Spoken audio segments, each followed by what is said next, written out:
ሰይጣን እንዳይፈትናችሁ አትለያዩ ይላል። ይሄ አሁን ጥቅስ የብሉይ ኪዳን ጥቅስ ነው።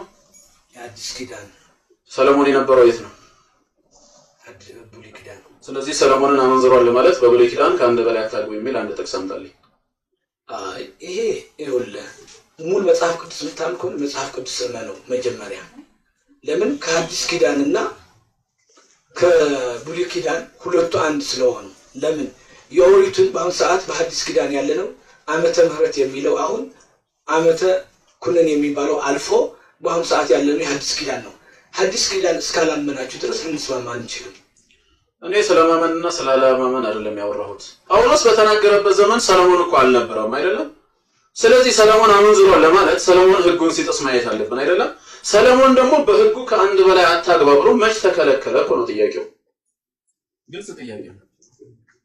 እኔ ደግሞ እዚህ ላይ ማስተዋል ያለብን ዋናው ሚስት የተፈቀደለች አለች አንድ ብለናል። 700 ሴቶችን እግዚአብሔር አልፈቀደም። እዚህ ላይ ማስተዋል ያለብን ጣዖትም አመለከ እነሱም ጋር አመነዘረ። በአባቱ በዳዊት የነበረ ጸጋ ለየው። ጣዖት ስላመለክ ከዛሬ ጀምሮ ካንተ ጋር ይቀያሉ ነው ያለው። መጽሐፍ ማየት ነው ከታች ዝግ ያው ሐሳቤን ደግፈው ጣዖት ስላመለክ ከዛሬ ጀምሮ ካንተ ይቀያሉ። በቃ ለእናንተ ግልጽ ከሆነ ችግር የለውም። መስረቅ አይቻልም። መቅረጻችሁም ይሄ ትክክል አይደለም። ሁለት ነገር ነው። ጣዖትንም ማምለኩ ዳዊት ማነው ሰሎሞን ስተተኛ ነው። ማመንዘሩም ስተት ነው። እግዚአብሔር በሁለቱም የተቃወመው አመንዝራህልም ጣዖት ማምለክሃል በቃ ካንተ ይቀያሉ ያለው ከላይ ተሰከ እሺ ተረዳችሁትን? ተረዱ። በሱ ጥያቄ ነው ይሄን እስካሁን ያየነው። እስኪ ነው ወደ ቀጣዩ ጥያቄ ልሂድ። ሁለተኛው ጥያቄ መጽሐፍ ቅዱስ የእግዚአብሔር ቃል ነው ብለናል አይደል? የእግዚአብሔር ቃል እርስ በርሱ ይጋጫል? አይጋጭም። እሺ ካልተጋጨ ጥያቄ አለኝ። ሁለተኛ ነገሥት ክፈትልኝ። ሁለተኛ ነገሥት እሺ ምዕራፍ 8 ከ25 እስከ 26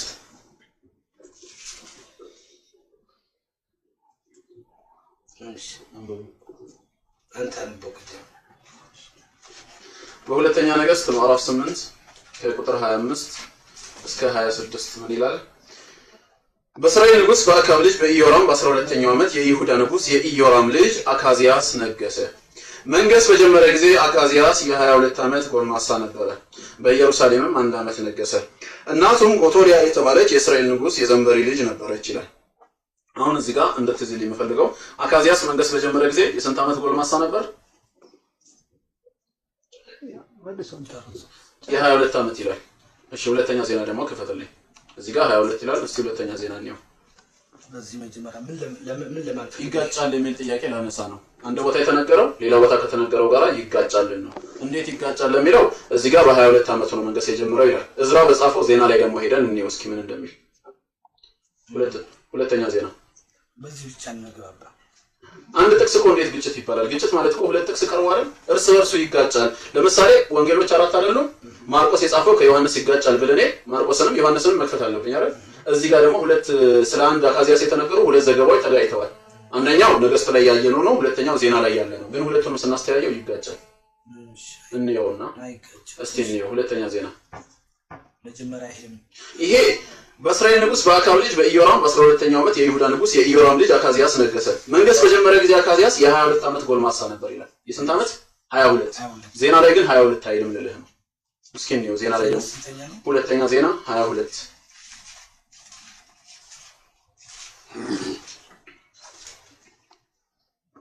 ከአንድ እስከ 2 በኢየሩሳሌም የነበሩትም ታናሹን ልጁን አካዚያስን በእርሱ ፋንታ ነገሱት። የመጣባቸው የአረብና የአሊማዞን የሽፍቶች ጭፍራ የእርሱን ታላቆች ገለዋቸው ነበርና የይሁዳ ንጉሥ የኢዮራም ልጅ አካዚያስ ነገሰ። አካዚያስም መንገስ በጀመረ ጊዜ እድሜው 42 ዓመት ነበረ። በኢየሩሳሌምም 1 ዓመት ነገሰ። እናቱም ጎቶሊያ የተባለች የዘንበሪ ልጅ ነበረች። አሁን የምጠይቅህ ንጉሥ አካዚያስ በእስራኤል ላይ መንገስ ሲጀምር እድሜው 22 ነበር ወይስ 42 ነው ጥያቄው? እዚህ ላይ የንጉስና የእድሜው ነው ማየት ያለብን። እድሜው 40 ዓመት ሲል በ22 ዓመቱ ለመንገስ ሲናገር ነው። ሁለቱ ከተቀላቀለ ይጋጫል። ራስህ ግን መጀመሪያ ሁለቱን አንበው። ይሄ 42 ዓመት ይላል፣ በ42 ዓመቱ ይላል። ያ 22 ይላል፣ ያንን 22 ይላል። የእድሜው ነው። ያንን እድሜው የ22 ሆኖ ሲነግስ ነው የመጀመሪያው ነው የጀመረው። ይሄ ደግሞ እድሜውን 42 ዓመትን ነበረ ሲል የቆየበት ነበር እንድገመዋ አካዚያስም መንገስ በጀመረ ጊዜ እድሜው 42 ነበር እዚህም የጀመረበት እሺ ያንንም በጀመረበት ጊዜ ይላል ያንን በጀመረበትና በነበረበት እዚህም በጀመረበት ኢየሩሳሌም አይደለም እስቲ አንብበው በቃ ኤውራስን እስኪ አንብበው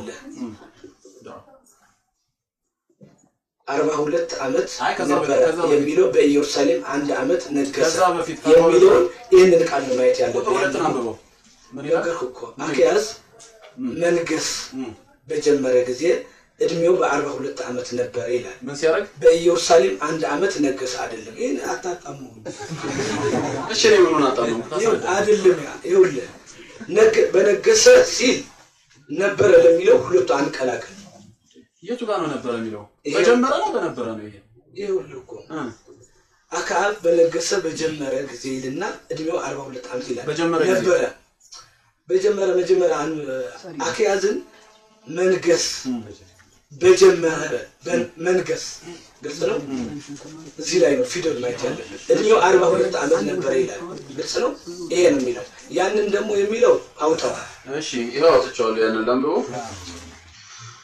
መንገስ በጀመረ ጊዜ አካዚያስ የ22 ዓመት ጎልማሳ ነበር ይላል ይሄኛው ደግሞ መንገስ በጀመረ ጊዜ አካዚያስ የ42 ዓመት ጎልማሳ ነበር ይላል እንግዲህ የእድሜው የመጀመሪያ በ22 እድሜው ነግሷል ነው ይሄ ደግሞ ዘመን ፍጻሜ ነው እስከ 40 ዓመት ዘመን እንደኖረ ነው በቃሽ ይሁን ምንም ችግር የለም ማለት ያዋለው መንገስ በጀመረና ነገሰ አንድ አይደለም መንገስ በጀመረ በስራ ላይ ነው ያለው በዚህ ላይ ማየት እኮ ያለብን መንገስ በስራ ላይ ነው በነገሰ ጊዜ ይለያያል እሺ በነገሰው ምን ያህል ዓመት የቆየው 42 ዓመት ቆይቷል 1 ዓመት ነው የሚለው 1 ዓመት ብቻ ነገሰ ይላል ቀጥላም ደግሞ መንገስ ሲጀምር የእድሜው ነው 1 ዓመትማ የራሱ ነው አካዚያስ መንገስ በጀመረ ጊዜ እድሜው 42 ዓመት ነበር በኢየሩሳሌም 1 ዓመት ነገሰ ይላል ስንት ዓመት በኢየሩሳሌም እኮ ስንት ዓመት 1 ዓመት የጀመረው በ22 ነው ይኸውላችሁ አልገባውም እኮ አሁን እንደታሰረጃችሁ ኢየሩሳሌም ለብቻው ሀገር ናት ይለያያል እዚህ ላይ ግድ የለም አንድ አይነት ስለሆናችሁ ችግር የለም ይሄው 1 ዓመት አይደለም መጀመሪያ ስሙ በኢየሩሳሌም ብቻ ነው 1 ዓመት ግልጽ ነው በሌላ ሀገር ግን ቦታ አለው ከቦታ ሲዘዋወር የሚነግረው የቦታ የተቀመጠበት እንጂ በኢየሩሳሌም 1 ዓመት ብቻ አይደለም ግን ሲዞር ነው ለምሳሌ አዲስ አበባ ለአንድ 2 ቀን ቆይቶ እንደ ደብረ ብርሃን ይሄዳል ወይ እንደ ናዝሬት ይሄዳል እየተንቀሳቀሰ የሚናገረው ቃል ነው እንጂ በ22ቱ የተሾመበት 40 ዘመን የቆየበት ሲል አጠቃላይ ነው ነገር ግን ሲንቀሳቀስ የድሮ ነገስታት ቦታ ይላቸው ይንቀሳቀሳሉ ልክ እንደ አፋር ወይም በዚህ በሶማሌ ብትሄዱ ዝናብ በዘነበ ጊዜ ታገኘዋለህ በበጋ ደግሞ ሌላ ቦታ ታገኘዋለህ ያን ቦታ ነው የሚያስቀምጠው እሺ ከህዝቡ የተረዳው ነው ወደ ቀጣይ